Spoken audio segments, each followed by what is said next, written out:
अगर आपका अप्रूवल आ गया तो फिर रिपोर्ट कैसे सबमिट करें, मेन मकसद इस वीडियो का ये है। और साथ में कुछ स्टूडेंट के मैं क्वेरी भी ले रहा हूँ जो आपने पूछा हुआ है। Sir, in my Synopsys approval I got just Annexure 1, there's nothing like different approval letter or performer, so Annexure 1 is enough to attach in the final project? नहीं, Annexure only enough नहीं होगा सबमिशन के लिए। Final project report आपको detail में समझना है कि क्या करना है आपका Synopsys अप्रूवल हो चुका है, ठीक है, और आपको अप्रूवल लेटर में यूनिवर्सिटी के एंड से जो मिला हुआ है, आपको यूनिवर्सिटी के एंड से जो मिला हुआ है वो आपको एक Annexure 1 की अप्रूवल लेटर मिली हुई है, ठीक है। यहाँ तक क्लियर है बातें। अब आप अगर प्रोजेक्ट रिपोर्ट सबमिशन का प्लान कर रहे हैं तो सिर्फ Annexure 1 नहीं चलेगा। अब क्या क्या चाहिए होंगे आपको? पहला कवर पेज, ऑलरेडी जैसे आपने Synopsys में बनाया था वैसा ही कवर पेज रिपोर्ट में भी लगेगा।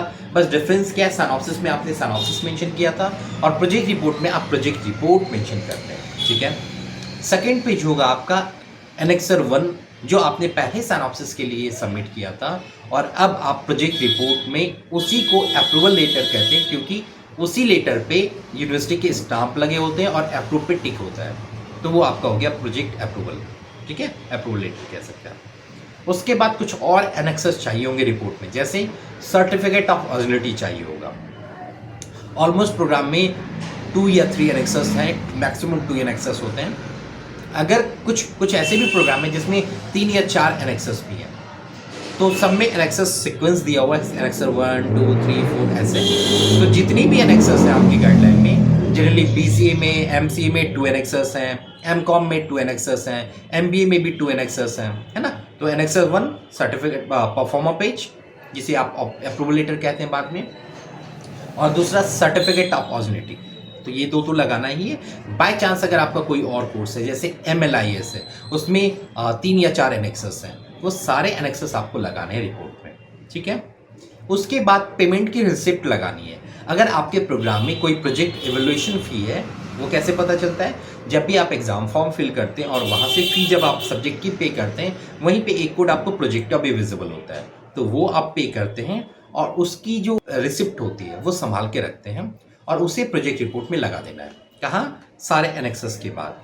और एनेक्सेस के बाद लगाने के बाद आपको क्या करना है, गाइड की बायोडाटा, उनका जो भी डॉक्यूमेंट आपने Synopsys में सबमिट किया था सेम आप वहाँ पे ऐड कर देते हैं, और फिर एक वाइट पेज पे लिखते हैं आपका आई कार्ड छूट गया। तो बायोडाटा के बाद अपने स्टूडेंट की आई कार्ड ज़रूर लगाइए, और अगर आपके सारे पेपर कंप्लीट हैं तो वहाँ पे ग्रेड कार्ड भी लगा दीजिए। उससे क्या बेनिफिट मिलेगा, जो इवेलुएट करने वाली टीम होगी उनको थोड़ा लगेगा कि हाँ ये आपके सारे कंप्लीट पेपर है, तो थोड़ा सा इम्पैक्ट पड़ सकता है।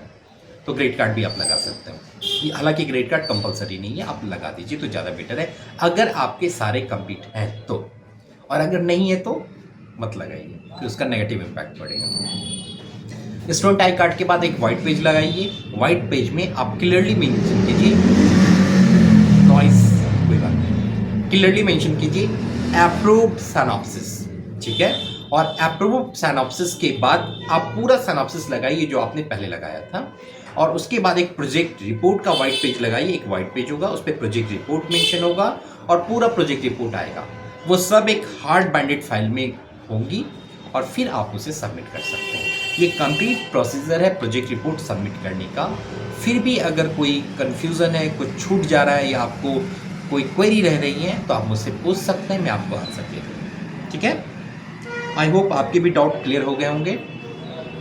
तो इससे रिलेटेड कोई भी क्वेरी आप मुझसे पूछ लीजिएगा, मैं आपको आंसर दे दूँगा। So all the best, happy learning.